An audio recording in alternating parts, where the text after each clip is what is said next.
घोळ होत असेल तर सर्वसामान्य मतदारांचं काय होणार? हाच प्रश्न इथे लोकशाही अशी कशी?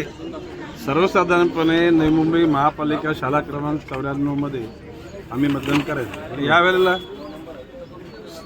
सेंट मेरी शाळेमध्ये आमचं मतदान केंद्र सांगितलं. तिथं पहिल्यांदा गेलो, तिथे रूम नंबर 9च नाहीये.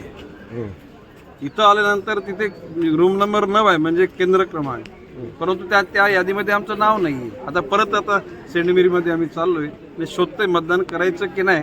की इलेक्शन कमिशनरनी की माझंच नाव, इथला मी आमदार, इथला राज्याचा मंत्री, तर आमच्याच बाबतीत अशी हालत असेल तर अन्य सर्वसाधारण मतदाराबाबत काय स्थिती असू शकेल याचा अंदाज तुम्हीच घ्या. नियोजन नाही आहे का?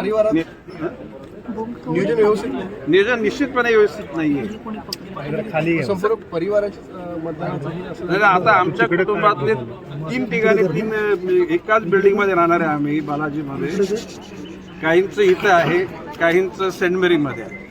आता तो तिथे सेंट मेरीमध्ये जातोय. आता आम्ही शेवटी मतदानाचा हक्क बदलला पाहिजे, शोधला पाहिजे, शोधू.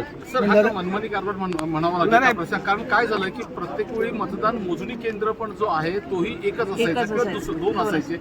यावेळी 8 मतमोजणी केंद्र केले. हा सगळा प्रकार म्हणजे जसं पटेल असं